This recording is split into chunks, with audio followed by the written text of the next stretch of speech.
Central rivals go head-to-head this weekend when the Pirates face the Cubs at Wrigley. Swing and a miss. He stuck him out. The pregame at 3 Eastern, first pitch at 4. Saturday on ESPN Radio and the new ESPN app. This is the best of the Paul Finebaum podcast. Let's check in next with Ed, who is in Florida. Hey, Ed. Yeah, Paul, I'm calling about this Willie Cauley-Stein. Okay. That'll be the worst first-team All-American selection in the history of college basketball. Really? I understand why Kentucky's undefeated, so they had to put somebody on the first team. SEC play, this guy averages less than 8 points a game. So far in the tournament, he's averaged 7 points a game. Throughout the season, in the worst conference in the world, the SEC this year in basketball, he had about 6 games. He had 4 or 5 points or less. How in the world is this guy first-team All-American? Well, there again, undefeated, so they had to put somebody on. Well, Ed, let me say this, and I don't know how much you watch, and we'll talk to Jay Billett. I'll tell you, let's just ask Jay Billis that question, because I have a feeling he will bite into that one pretty well. Jay Billis joining us from Indianapolis. Jay, thanks for the time. We just had a caller from Florida, and he said he thinks Willie Cauley-Stein is one of the worst first-team All-Americans in the history. The only reason he was put on because he's in the sorry SEC. He's only averaging a couple of points a game, and I'm just going to sit back and let you take that one for me, please. You know, it sounded like what my colleague Chris Webber said the other day.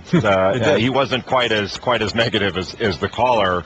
But, look, it's a fair point if you're going to compare offensive games with first-team All-Americans in the past, that Willie Cauley-Stein is not a great offensive player. But what he is an extraordinary defensive player that has had a profound impact on college basketball, on the SEC, and on the undefeated team, the only undefeated team in the country, and a team that has a very good opportunity this weekend to make history. And I think he's the best defensive player in America. And there's a part of me that really likes the fact that we are rewarding the best defensive player with an honor that usually goes to the best scorers, and defense isn't always taken into account. So I'm sensitive to the fact that your caller is right, that he is not. If we go by offense, this is not one of the best players we've seen. You go by defense, and we're talking about a legit first-team All-American in my judgment. But Jay, you made a point 2 months ago while the SEC season was just getting underway that as you have watched Kentucky progress, it was on defense that you thought they would scare the teams the most. Obviously, that turned out to be a very accurate statement. Yeah, and Paul, their offense is getting a lot better. It's really kind of amazing. They're the number one defensive team by all these analytics and all the metrics. But they're also a top 6 offensive team. Now, in part, that's because of how good their defense is, that they score off of their defense at times. But they're not a pressing team like, Nolan Richardson's Arkansas teams that generated turnovers and scoring off turnovers. But it's a much improved offensive team, and I think it's getting beaten up sort of in the historical context, saying, well, it's not a historically great team. It's just that, the achievement is great of this undefeated season.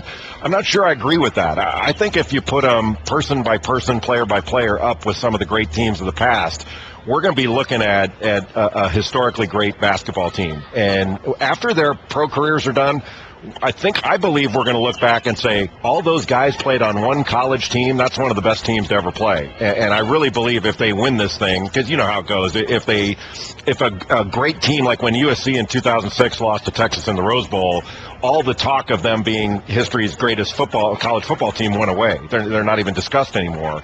You have to put the cherry on top, and if they do that, I think they'll be among the greatest teams. I won't harp on it because you're in Indianapolis at the Final Four, but you just the deep dark secret about Jay Billis, he's a big-time college football fan. We'll get him on some other time to elaborate about the great football programs. But I do want to talk about the game tomorrow, Wisconsin and Kentucky, and we've been talking about this. We're looking forward to it for a long time, and I know you haven't been asked about it since you arrived in Indianapolis, so have at it. You know what's funny, Paul? All year long, because after you know how it is in our business, that after we talk about how good the best team is, everybody gets tired of that, and then you start talking about, well, what's their fatal flaw? What's going to cause them to lose? Who can beat Kentucky? And the answer has been from most of us, boy, Wisconsin's a team that can beat Kentucky. And I think all of us have been looking forward to this type of game, one, because Wisconsin is really, really good. I mean, second Final Four in a row. They made 35-3 or whatever their record is. They're really good. But they cause Kentucky some problems in areas where I think Kentucky can be beaten. Because I don't think Kentucky's unbeatable. They're just unbeaten, and there's a difference. They can control tempo. They don't turn the ball over. They don't foul. So they can control the tempo and slow the game down and make it a possession-by-possession game. They have big guys that play out on the perimeter, knock down perimeter shots, so you have to honor that. So they can pull the Kentucky rim-protecting big guys away from the lane and away from the basket and make them play more out on the perimeter, a little bit like Notre Dame did. And the last part is they're a very good defensive rebounding team. I just think that, and so they're not going to give up a lot of, as many easy second shots.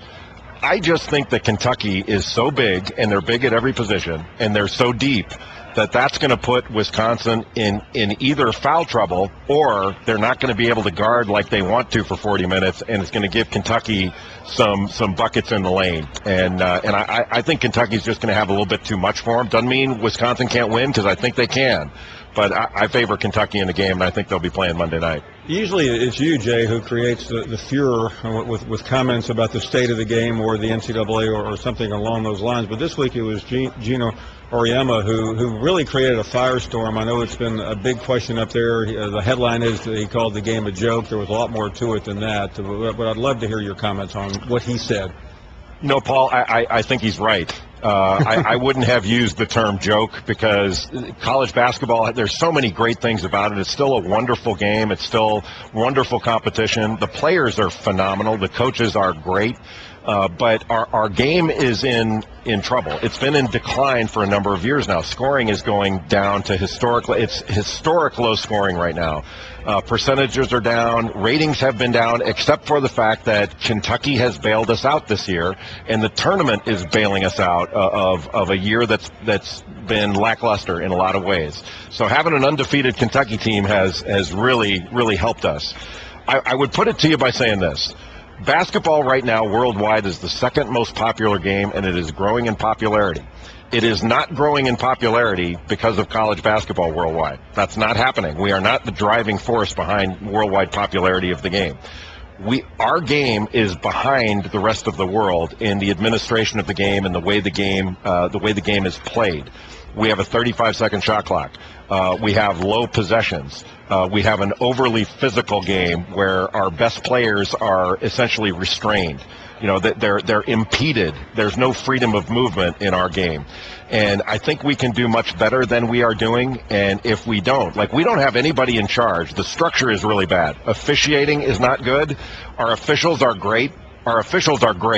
Officiating is not good, and that's not the officials' fault. That's their boss's fault, because the administration of officiating is really poor, and it's a structural issue. And we don't own the officials. They're not employees. They're not salaried. They don't have benefits. So the truth is, we can't really tell them what to do, and then we wonder why the product isn't good, or as good as it should be, I should say. We can fix this, but it's going to take a comprehensive solution. It's not just going to be, okay, we change the shot clock, or we move the three-point line back for spacing, or widen the lane to reduce the amount of congestion and collisions. We have to do the rule book. We have to do the administration of the game. We have to have somebody in charge of college basketball so that we can move with some deliberate speed when the game requires a change.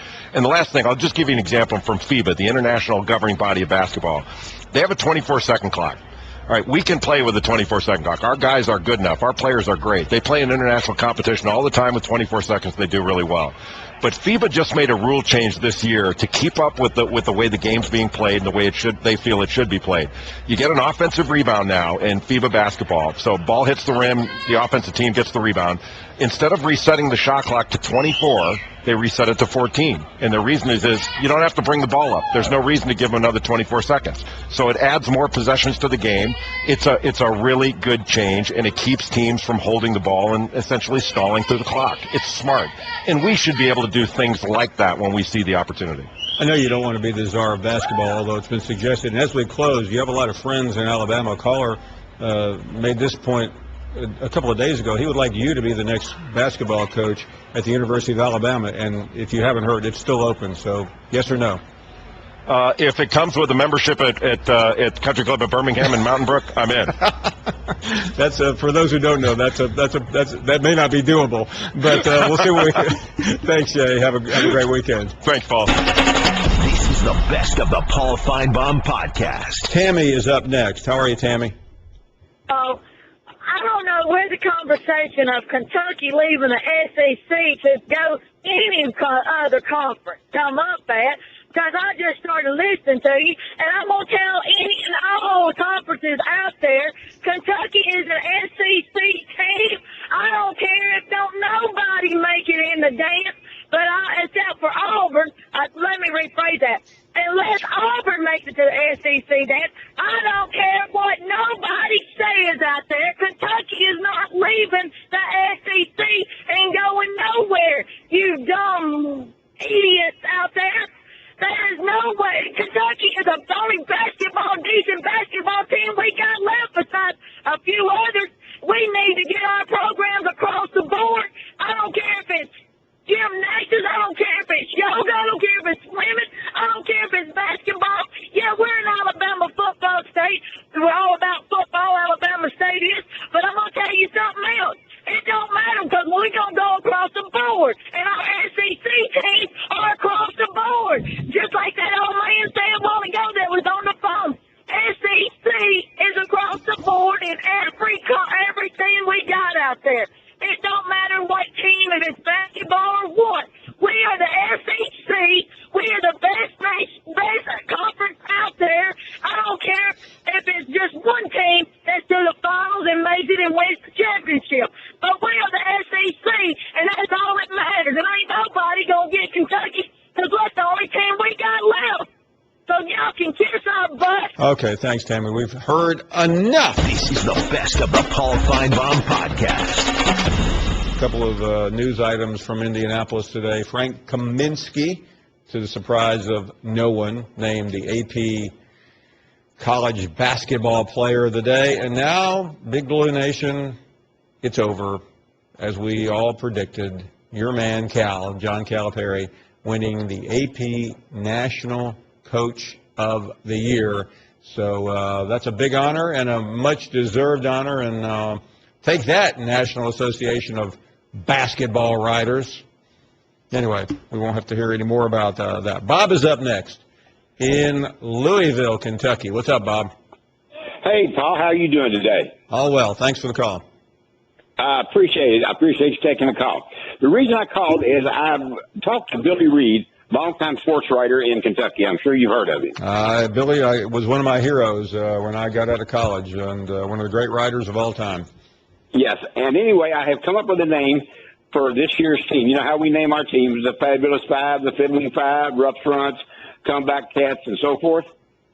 I believe that I have the perfect name for this year's team, and Billy said that I should trademark it immediately and start printing T-shirts. And I wanted to reveal it on your show. It's all yours. Okay. You know what you call a baby lion? No. A cub. You know what you call a baby tiger? A cub. You know what you call a baby wildcat? A cub. This team is called Cal's Cubs.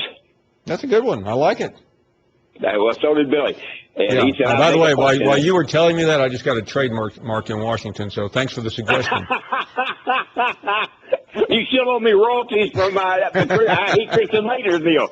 No, it is pretty good, though. But, yeah, you're right, though. Which one was, because I've heard this all my life, which team was Rupp's Runts?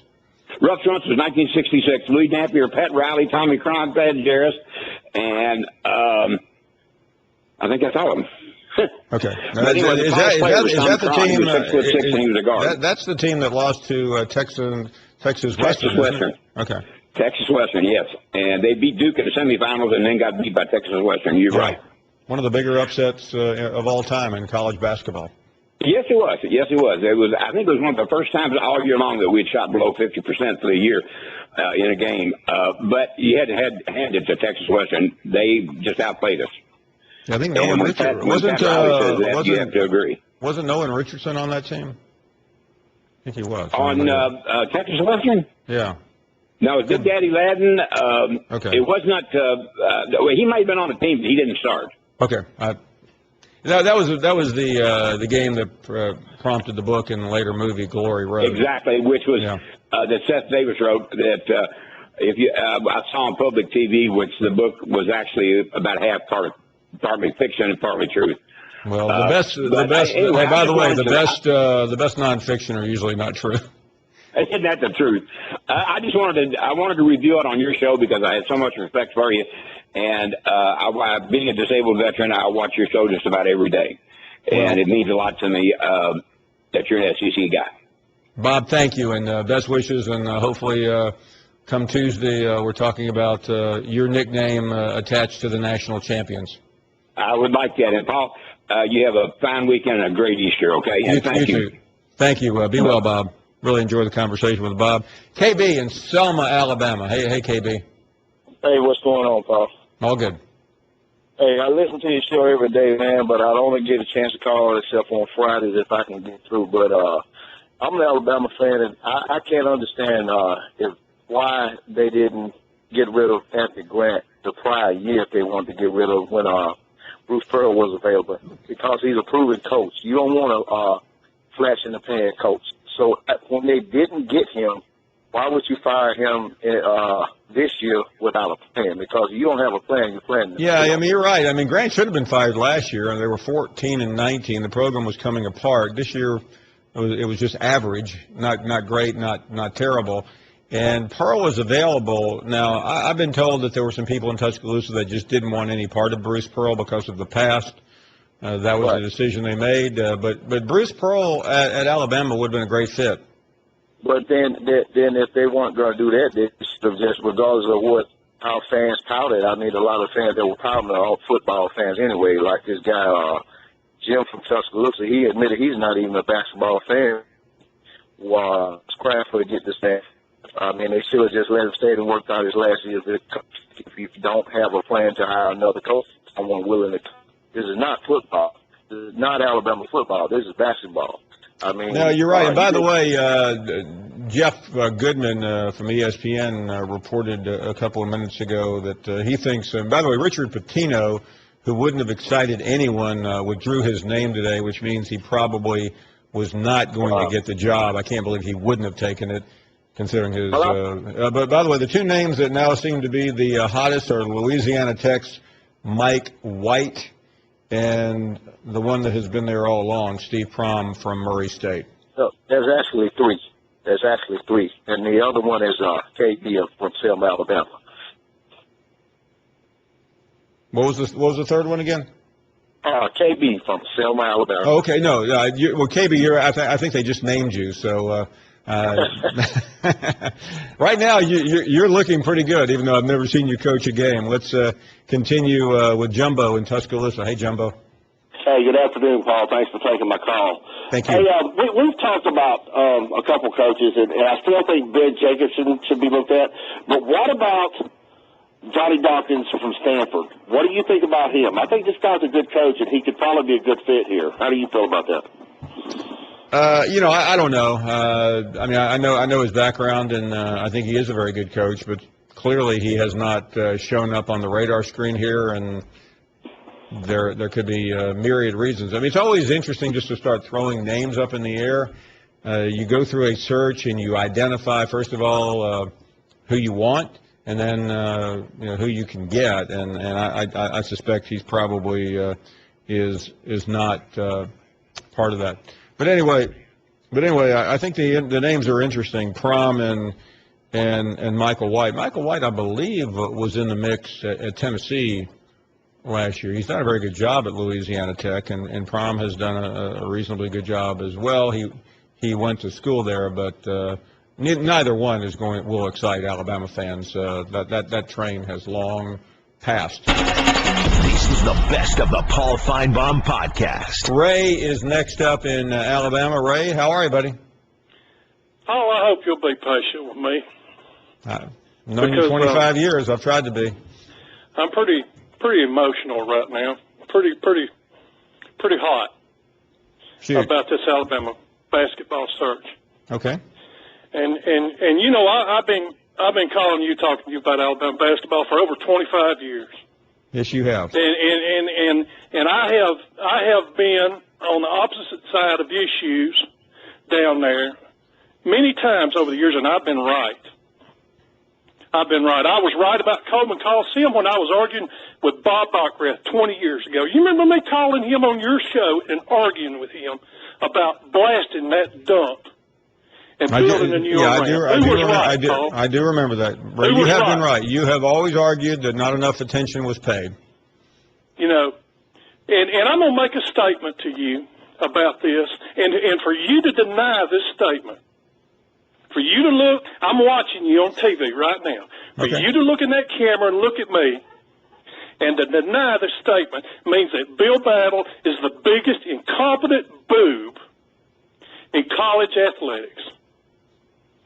And I'm telling you right now, Paul, that he is exactly where he wants to be right now in this coaching search. He's exactly where he started out to be. Well, let me offer this, Ray. Paul, Ray, hold on. You can make as many mistakes in this coaching search. There's no way you can make this many mistakes and not mean to do it. Ray, let me answer it this way. Tell me I'm wrong. I think that part of it you are wrong. I believe that means your buddy. That means Bill Battle, this great intelligent businessman, is an incompetent boob because he has screwed this search from the beginning, Paul. You know who the leaker to Kevin Starbinski was, Paul? Bill Battle. Bill Battle. That came from Bill Battle's desk. Oh, yeah. What did Skarbinski, first of all, I don't even know what Skarbinski said. Well, Starbinski was the one that broke the story about swinging for the fences. He had a source close to the No, I agree. By the way, I agree with you on that. That came from Bill Battle's desk. Okay, I agree with that. And you don't conduct your business like that. This great businessman, Paul. No, Ray, Ray, give me 1 second here. I mean, I gave an interview with the Birmingham News, I think it was yesterday, and I said swinging for the fence and missing isn't enough. That's not what Alabama is about. He knew when he went up there, Paul, that Greg Marshall would go take that job. Greg Marshall called his offer crazy before he ever made it. The guy they could have got was Shaka Smart, not Greg Marshall, but he knew that, Paul. He didn't want Greg Marshall down here. He's a football flunky that's got his thumb on the program. And you know who I am now, Paul? I'm C.M. Newton in 1980. I've had enough of it. And I'll not darken the doors down there again. And you know what? You know what I know?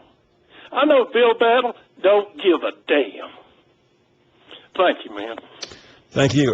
For those of you who are trying to better understand that call, Ray has been calling for 25 years, complaining that Alabama hasn't paid enough attention to basketball, and certainly he was excoriating Bill Battle, who is now in day 19 of the Alabama basketball coaching search. This is the best of the Paul Finebaum podcast. Steve is in Salt Lake City. Steve, actually not Salt Lake City, but Lake City, South Carolina. How are you, Steve? Fine. Go ahead, Steve. You're on the air. Paul? Yes, I'm right here. Not going anywhere. Yeah.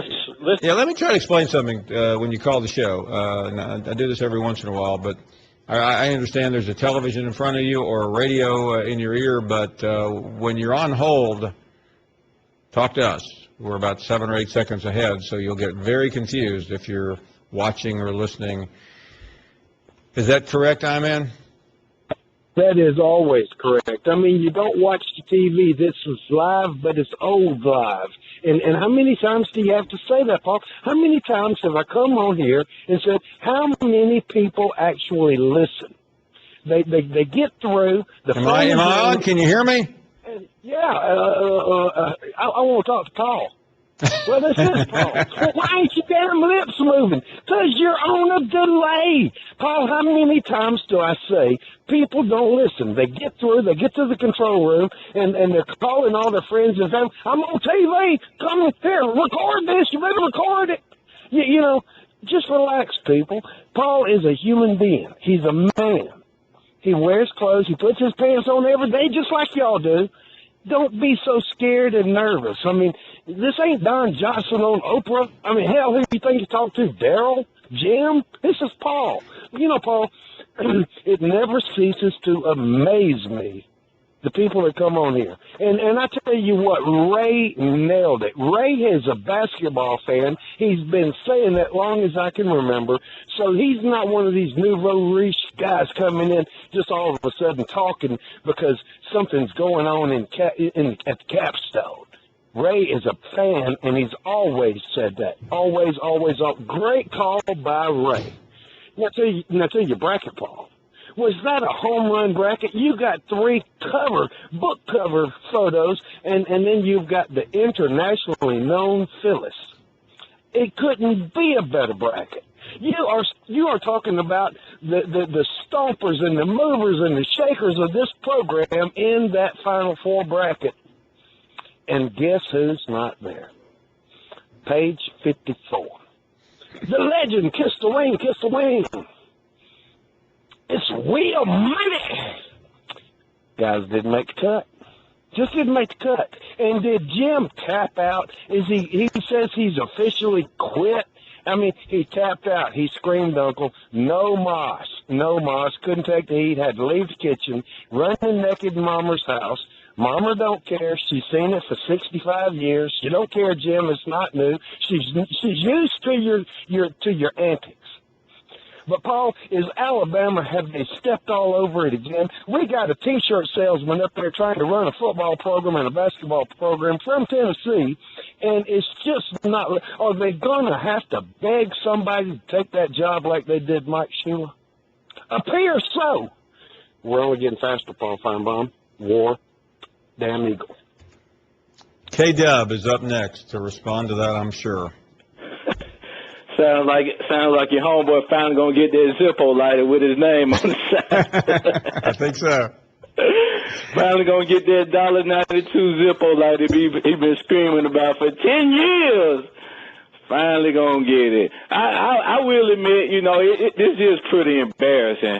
I mean, I lost to Tammy out of all people. I'm just finding out. This feel like Louisiana. I feel badly for you, Dub. I mean, what can I say? This feels like Louisiana Monroe all over. You know, I have to agree with some of our callers. The old show was much better because this wouldn't have happened with the old show. No, man, but look, man, this is definitely a sad day. It's been a tough week for the good guys, man. The T-Town boys have been a tough week. You got the whole Jonathan Taylor thing, the Geno, the Tyron. We can't find a basketball coach. Our tic-tac-toe team looking shaky.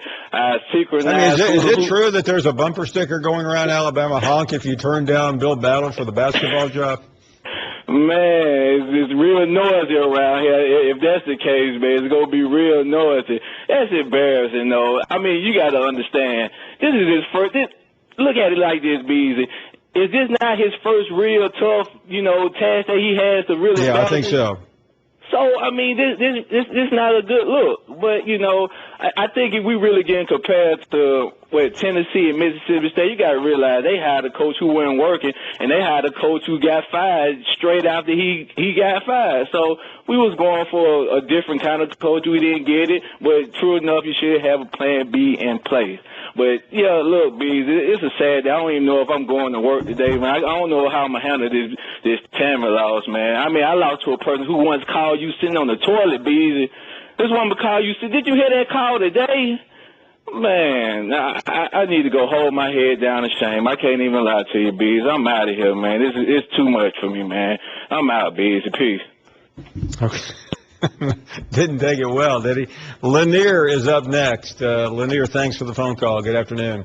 Hey, Paul. Appreciate it. I've been thinking a lot about it. I am a big fan. I'm from Charlotte, but I'm a big fan of Alabama sports. My three three children went there. My father went there, grew up in Birmingham. But I'm wondering if Alabama has considered, for a basketball coach, someone who's proven themselves, but say who's been at some place for maybe 8 years or more, and it's just time to move on. Not that they're not passionate anymore, but just that they've done what they can and they've built a good program. I think we need an entrepreneur who can come in with a compelling vision and sell himself and the program and pay whatever we need to pay for him, but get somebody there who has a name. I'm thinking of a Bill Self, and don't laugh, and even a Rick Pitino, who maybe their time is up. I mean, our time's up sometime. We've done the great job, and we've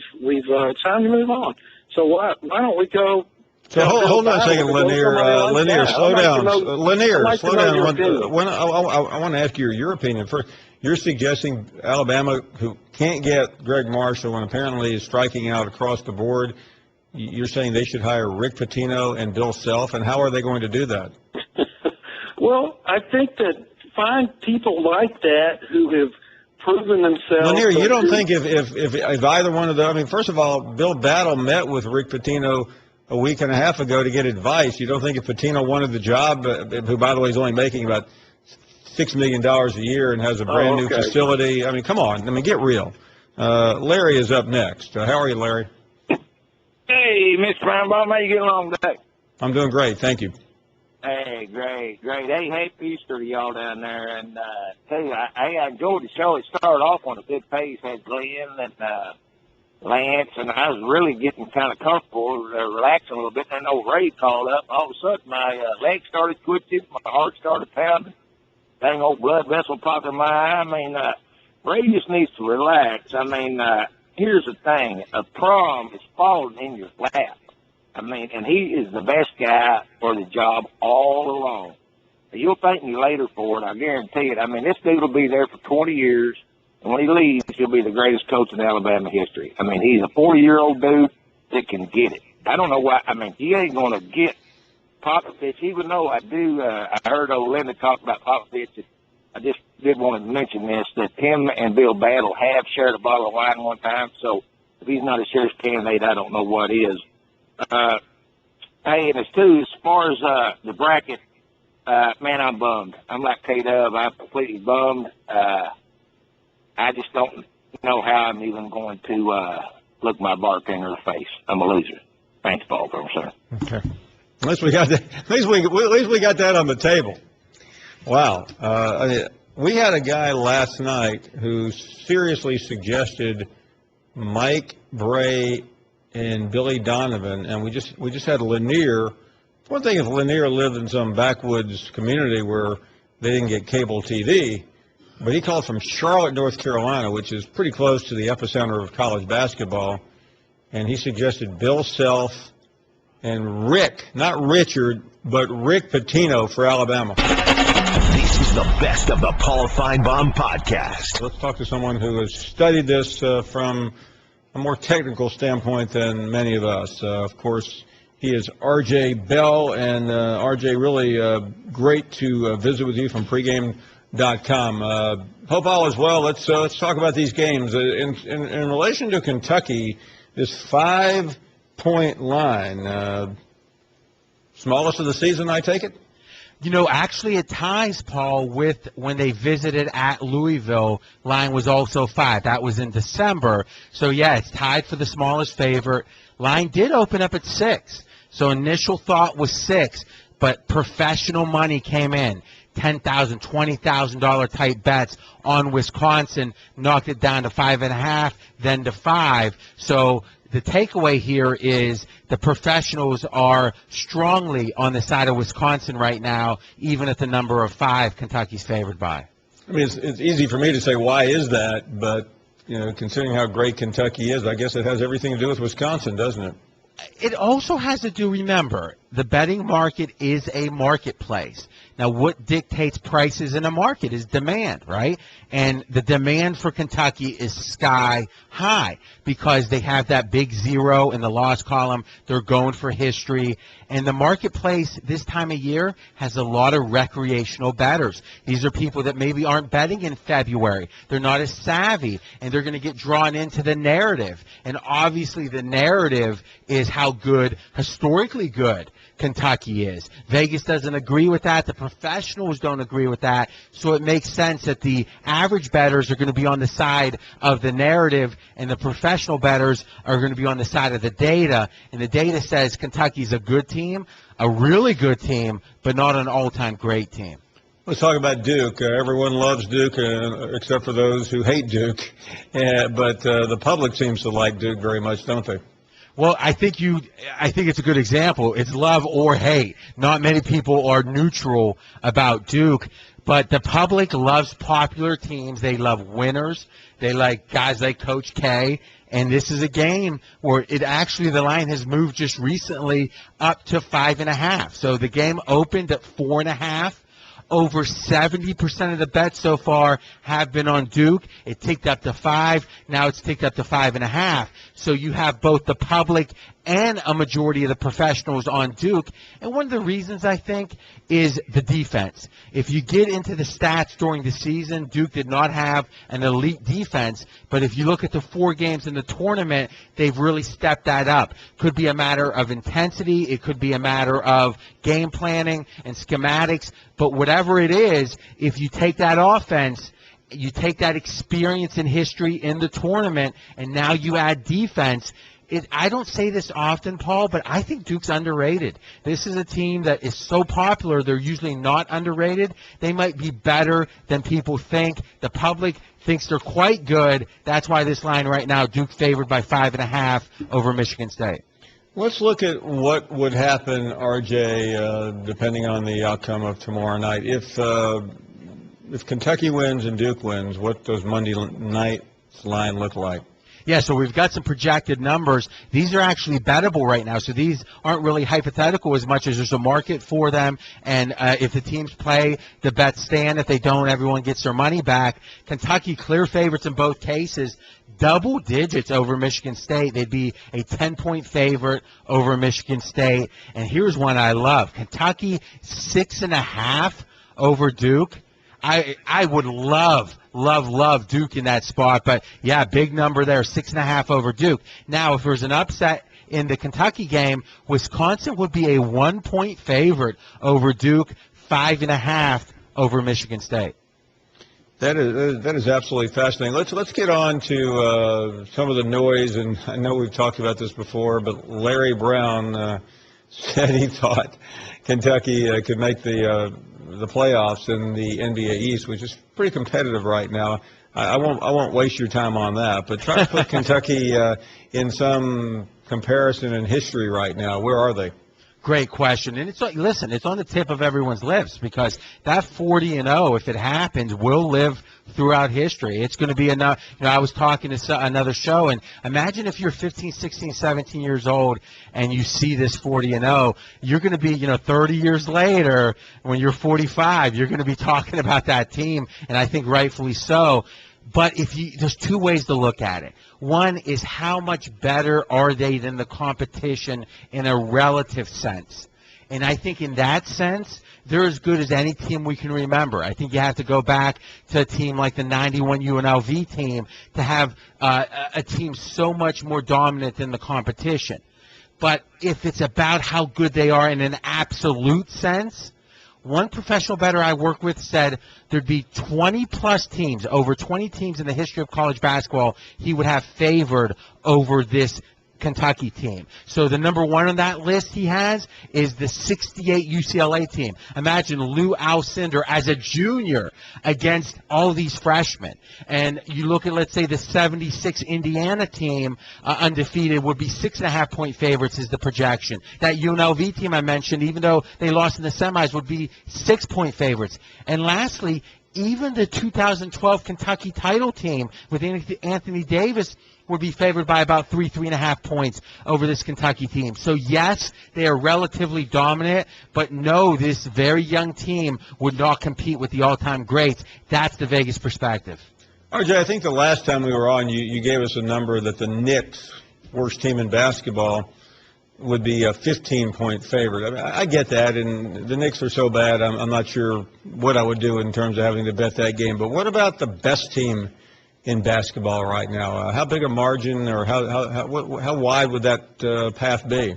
Well, we could do some simple math, right? So let's say Golden State's playing the Knicks right now on a neutral. I mean, what do we make that line? 15, maybe 16? Something like that, yeah. Yeah, so you add up the 15 the Knicks would be over Kentucky, and then you add up the additional 15 that Golden State, let's say, is better than the Knicks. You're talking 30 points. Now the question is, how motivated would a team like Golden State be to blow out a team like Kentucky? But if they were playing hard throughout the game, I think the simple math tells you you'd be looking at 30 points.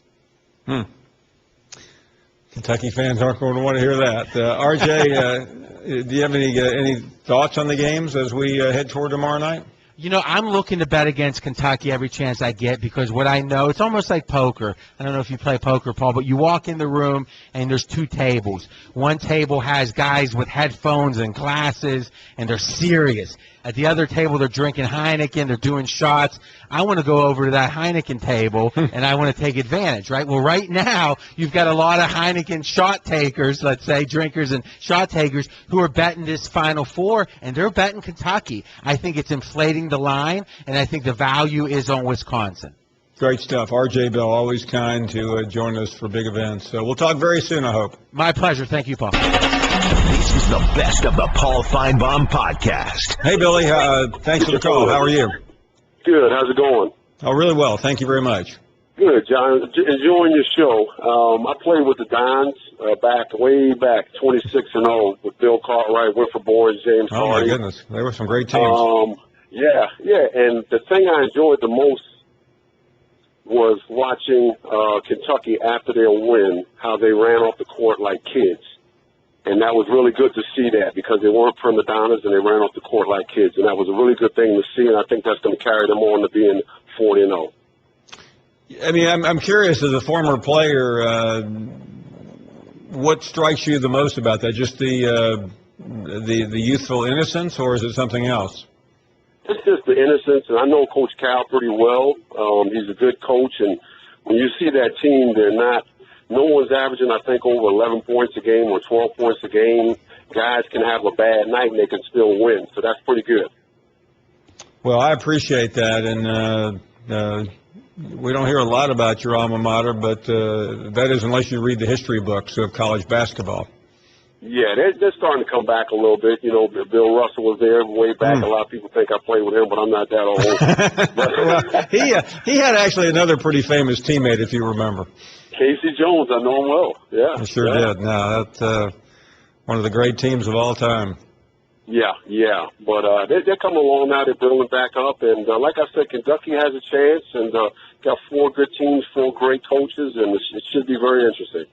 Well, I appreciate you calling us, and I hope we can stay in touch. Thanks, Billy.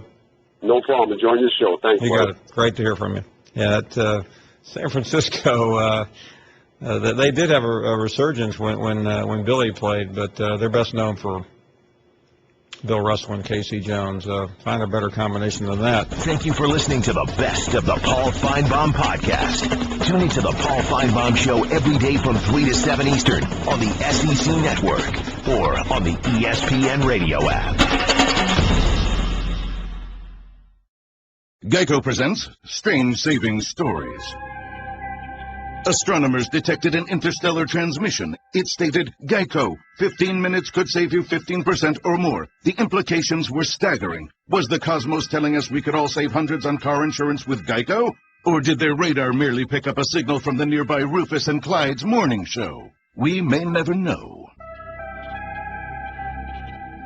Geico. 15 minutes could save you 15% or more on car insurance. ESPN Radio. With the action on the court, the diamond, or the gridiron. Comes alive. The NBA. The San Antonio Spurs are the world champions. Major League Baseball. San Francisco Giants are the champions of the baseball world. The new college football playoff. College football playoff national champions, the Ohio State Buckeyes. You're home for the best in sports play-by-play. ESPN Radio. of baseball's best go head-to-head in interleague action when the Tigers head to St. Louis to face the Cardinals. That one is gone. The pregame at 7 Eastern, first pitch at 8, Sunday on ESPN and ESPN Radio.